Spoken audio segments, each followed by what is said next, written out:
Good morning, dear students. So we are back to the class, and we were enjoying the narration by Kalki about the Tiger King and the humorous dialogue between the Divan and the king. The Tiger King might have been enjoyed by you. So garnishing his what's the time used there? I forgot it actually. Brandishing his gun, the king asked, "I want to marry," and he tells, "My Majesty, I have married already all twice. 2 wives are there for me. I have married twice, and I don't have a further chance for marrying anybody." Then he tells that, and I am talking about marrying and a tiger.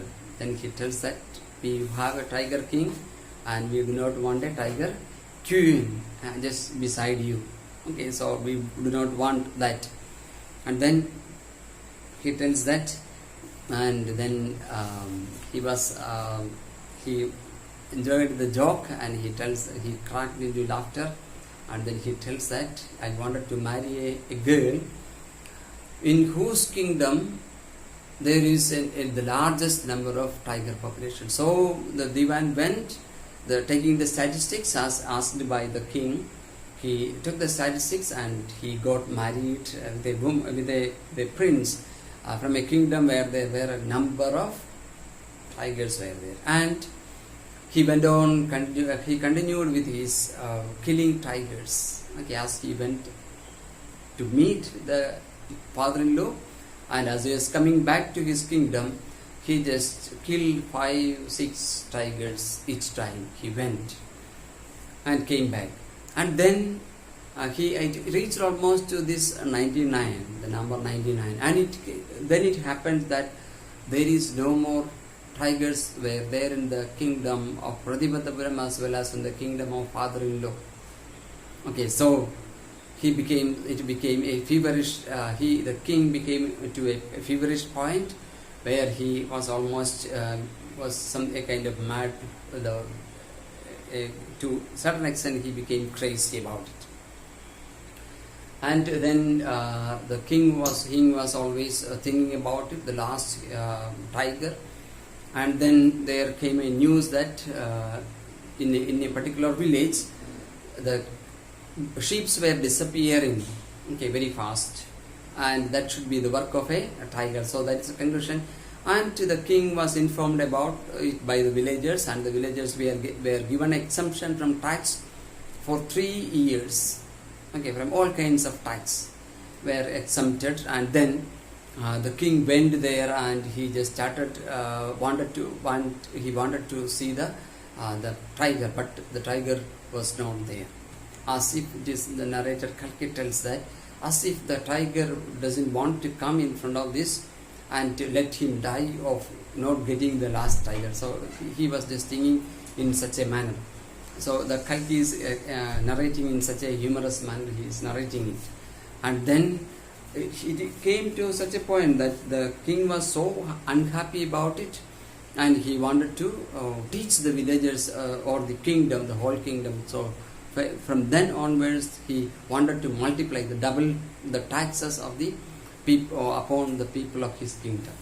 So then the Divan interferes and tells that if you do that, the people will, your subjects will go and help the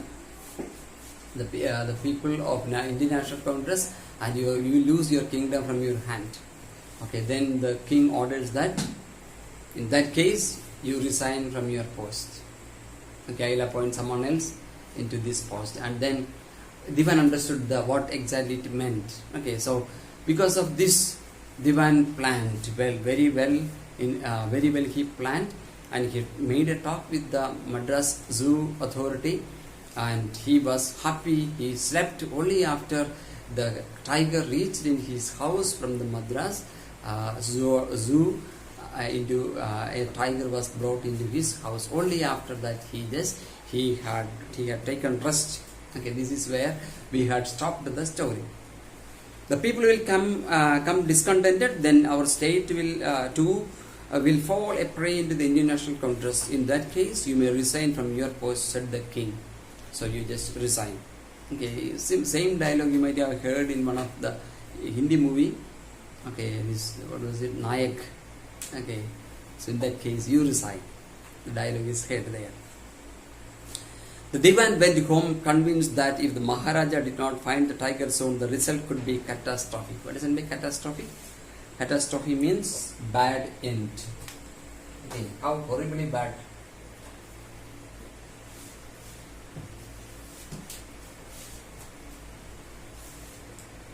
Catastrophe.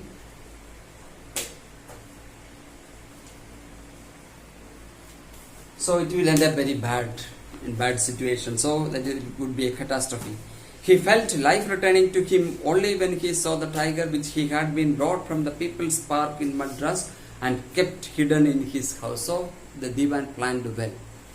And how he planned? He just talked with the Madras. He brought a tiger from the zoo of Madras, Madras Zoo, and he brought it. Only after that he just felt happy. Okay. At midnight, when the town slept in peace, okay, it was very calm and quiet. The Divan and his aged wife dragged the tiger to the car. Okay, what is it by dragging? Pulling, very forcefully pulling. Drag the tiger. Tiger was reluctant to come. See, the Divan, we know that what is a tiger, we know. Okay, such a ferocious animal was brought out from his house, Divan and with his wife. Okay, out, and he was dragged. It was reluctant to come out, and shoved it into the seat. Shove means what? Shoving means actually forcefully pushing. That is called as shoving. Especially with the leg, that is called as shoving. Shovel, you know, shovel, spade and shovel. People, the workers, the helpers used to take sand and other things. That is called as shovel. Shovel is actually the same. With the help of foot, it is pressed down. So shove is actually that act of doing it. Okay. Forcefully pushing with leg, that is called as shoving. So the dragged out of the house and shoved, pushed into the back seat of his car. That is very important. Okay, so the Divan himself drove the car straight into the forest where the Maharaja was hunting. See, the Maharaja took Divan took the tiger. He drove the car. All a tiger is there behind in his car. So see the courage that was shown by Divan, because he was sure that things are going to be catastrophic. Okay, and he is ready to even spare his life for that. Okay, he doesn't want worse things happen in his kingdom, as he is Divan. Okay, so therefore, what does he do? He drive the car into the forest where Maharaj. So at the same night, the tiger was taken into the forest where the Maharaja was hunting. When they reached the forest, the tiger launched its satyagraha and refused to get out of the car. Okay, so launching means when they reached, so it was so reluctant to get into the car, and when it reached there in the spot where the tiger is supposed to alight, get down, it was not ready to come out. Again, it was reluctant to come out of the car. So the tiger launched its satyagraha and refused to get out of the car. The Divan was thoroughly exhausted in his efforts to haul the beast out of the car and push it down to the ground. Hauling means what? Throwing. Okay, haul means H-A-U-L. Haul.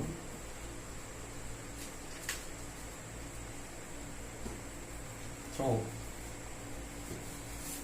Okay, fling. All these are terms. Fling, already you have seen this term, fling. Okay, even a stone flinging at the tiger, his property will be confiscated. The rule made by a king. So fling and howl are these terms. Okay, especially howling is actually something that we throw, which is very heavy. So exhausted, tired. Okay, exhausted is actually means tired.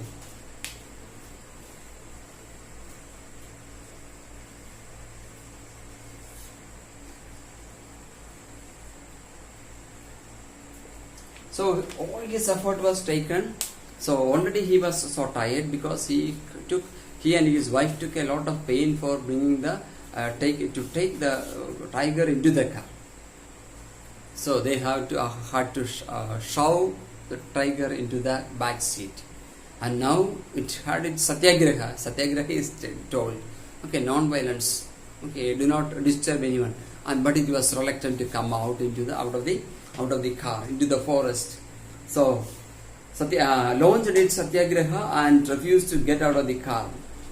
The Divan was thoroughly exhausted, tired, and his efforts to haul the beast out of the car and pushed it down to the ground. Okay, Divan took almost every effort. Okay, see how much courageous this Divan has become. Okay, even he has become more courageous than the king himself. Why?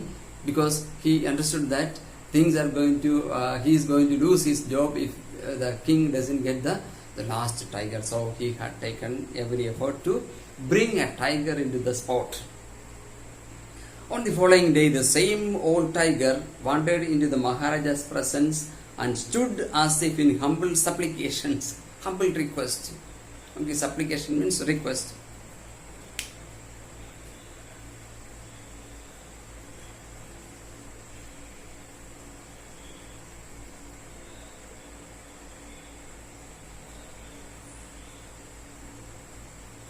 So in a humble request, as if it was making a humble it was making a humble request, as if it was making a humble request, it was standing there. Okay, so he tells, as if the following day the same old tiger wandered into the Maharaja's presence, because the tiger was elected there in the forest where Maharaja's. Master, what do you command of me? What exactly I should do? Okay, as if it is asking, requesting. Okay, it was with boundless joy that the Maharaja took careful aim at the beast. Okay, he took his gun. Okay, so very carefully the tiger was there in front of Maharaja and asking what I should do for you, your majesty. So the Maharaja took gun and just aimed at him. Okay, pointed at him. Okay, pointed at the Maharaja, took careful aim at the beast. The tiger fell in a crumbled heap. Okay, a shivering heap. Heap means dead body. It became dead body. Okay, so see how the things happened. Okay, so the 100th tiger also was killed by whom? Maharaja. So 100th tigers. He says, I have killed the 100th tiger. Okay, my vow has been fulfilled. What is the vow? I will rule the kingdom only after killing the 100th tiger. 100 tigers. So I have killed the 100th tiger. My vow has been fulfilled. Maharaja was overcome with elation. Elation means joy.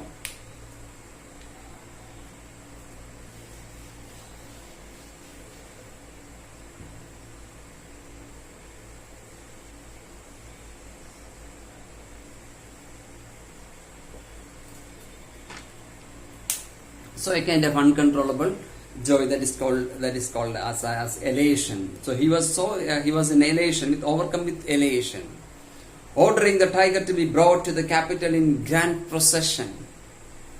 Okay, it's a kind of celebration for the to the capital city, capital of the capital in the. So to be brought to the capital city in grand procession. So tiger has to be taken all with all grand celebration. It has to be brought into the capital. Okay, and the Maharaja hastened away in his car. Okay, Maharaja went away. Okay, so it has to be brought, and then Maharaja went ahead, ordering that it has to be with grand celebration. This tiger has to be taken into the palace. Okay, see what are the arrangements made. Then what happens? Something very ironical happens there. What is it? After the Maharaja left, okay, so Maharaja left in his car. The hunters went to take a closer look at the tiger. Okay, so uh, it has got something similarity with the lesson that you have studied in class 10th, I think. Okay, you have studied it. The tiger looked back at them, rolling its eye in bafflement. Surprise. What is in my bafflement? Wonder.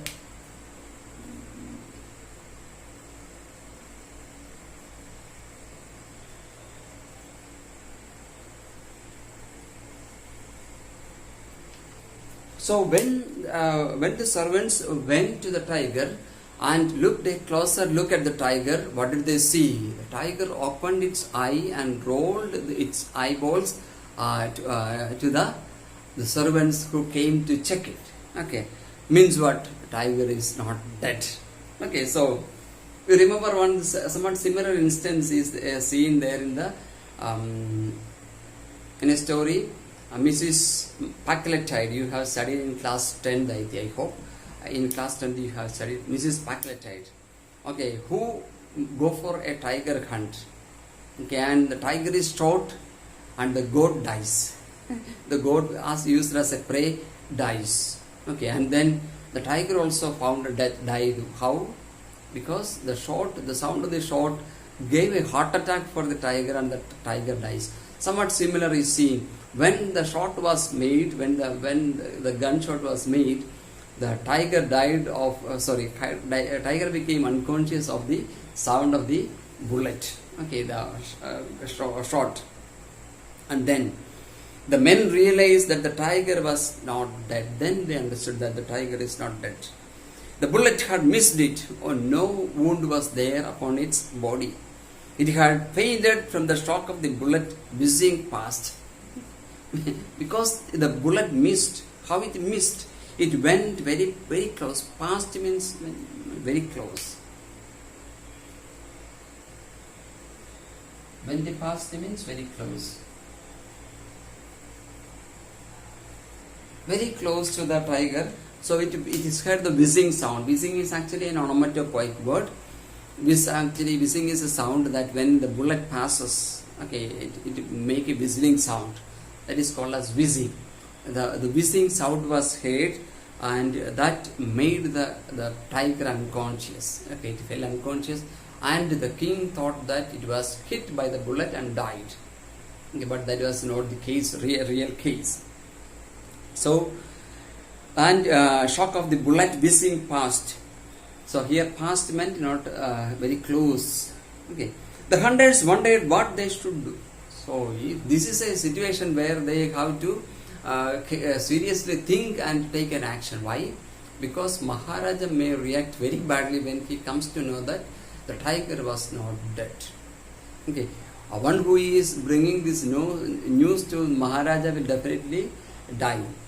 He will kill the person who is bringing the news, and definitely he will die. So therefore nobody had the courage to take this news. So the 100 wondered what they should do. They decided that the Maharaja must not come to know that he had missed his target. So that is a shame for him. And it is also the 100th tiger, and he ordered a procession to carry this tiger into the palace. Okay, all these are things that he already said. And if the things doesn't happen, then he will be in anger and many will die. That is another case. So that is why they just decided that Maharaja should not know this. If he did, also the main thing is they could lose their job. Okay, so if they find it out, if the servants find it out that the Maharaja had missed, and if it is come into the notice of Maharaja, then the job of these servants will be lost first. One of the hunters took aim from a distance of 1 foot and shot the tiger. Okay, so immediately one of the servants took aim and killed the tiger from 1 feet distance. Means blank point, we say. It was shot blank point. This time he killed it without missing his mark. Okay, so the mark was there. What mark? The bullet mark was there. Without missing the mark, the tiger was killed. See how wonderfully the narration going on. So the tiger was something that was the focus of the Maharaja, and the tiger came. So he killed several tigers before also. So we know that how he had the past history of this his hunting. Okay, there were even times when he had fought the tiger with bare hand, without a weapon. Okay, so the last tiger, the 100th tiger, was something of old in age, and also it stood in front of him. My lord, you say your servant is there to listen. So such was the attitude of the tiger, and even the, such a tiger which was standing in front of him, blank pointed, and even that he could not kill it with his gun. That was something shameful for the king. So that is why the servants were not in a position to not ready to bring it into the attention of the king. Okay, they were sure that if something of that sort happens, definitely they will lose their job. Okay, so this king is very crazy. Okay, he is very crazy about, and he became it reached into a point where he loses his normality. Okay, it almost reaches to a point where the king is losing his normality. He started behaving very abnormally. That is why he just asked Divan to double the tax of the people, because he is very uneasy in his mind. Okay, restless in his mind, and therefore he just take actions against people. He tells that it reached into a feverish pitch where the king asked the Divan to double the tax of the people. Okay, because these people never helped me to accomplish my task. So that was his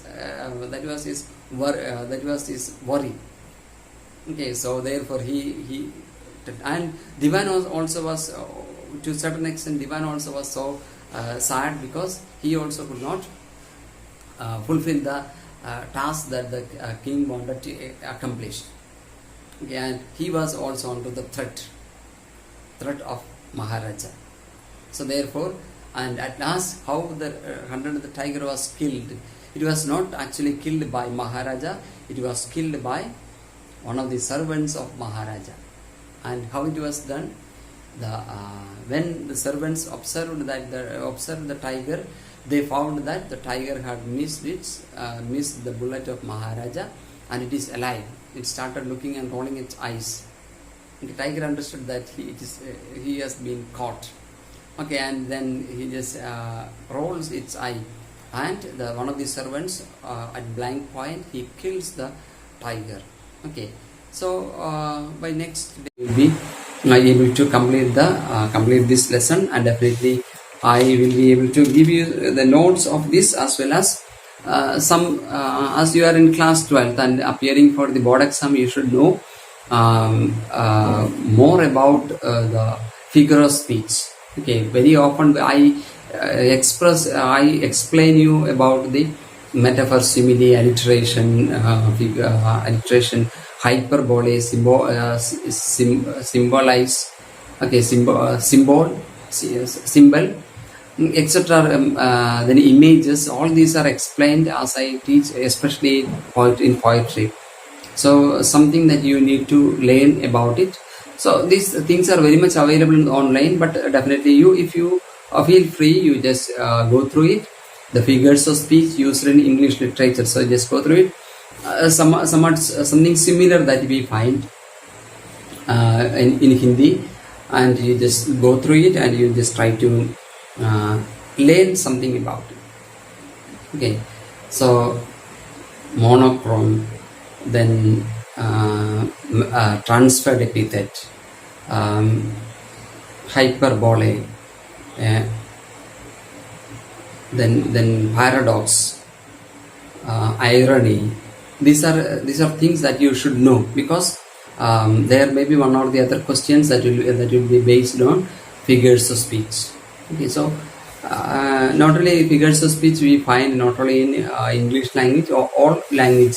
It has got uses literature. In almost every language we find this literary devices are used. Okay, not only in poetry very commonly it is used, and but more than poetry we find it in more than prose we find it, these devices used in poetry. Okay, so in prose very rarely it comes, but people use in order to bring humor, people use hyperbole, irony, and then paradox. All these things are very commonly used to bring humor in it, and we find a number of ironical situations, paradoxical situations are found in this literary piece also. So kindly you find some time. Last year also you might have studied these figures of speech that I'll be explaining you and in the coming sessions. So with this I conclude today's session. I hope that you are watching it regularly, do it regularly. And when I went through your notes, I found that you are very lazy in completing your notes. Okay, so you'll have to pay for that. So this is board examination, you are appearing, and we are in a particular situation. We are unable to meet each other in a classroom setup, physical classroom, and you should take things seriously and responsibly.